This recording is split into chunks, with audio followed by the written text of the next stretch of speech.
Finally हाम्रो पार्टीको नाम ठलु भयो है। के अरे अब कुरा गर्ने नाम पनि ठलु नाम राख्ने के हो ठलु भनेको यो?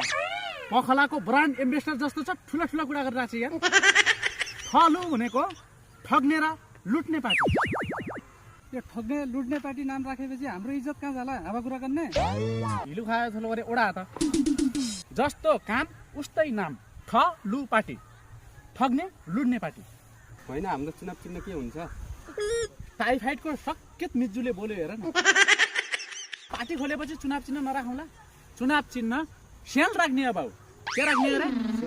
किन सेल राख्ने? बाघ राखौँ न, हाम्रो इज्जत छैन। आफू बिरलो जो छ बाघ राख्नु न गरे। सेल किन राख्या भनेपछि भोलि विदेशी शक्तिको सामु हामीले यस्तरी घुँडा टेक्नुपर्छ नि त। त्यो बेला बाघ राखिकन अर्थै हुँदैन नि त। नेपाली जनताले गिज्जिहाल्छ नि। सेल राख्यौँ भने यिनीहरूको औकात अनुसार नाम राखेछन् भन्ने त हुन्छ। मन जित्नु पर्यो क्या चुनाव नजिते पनि।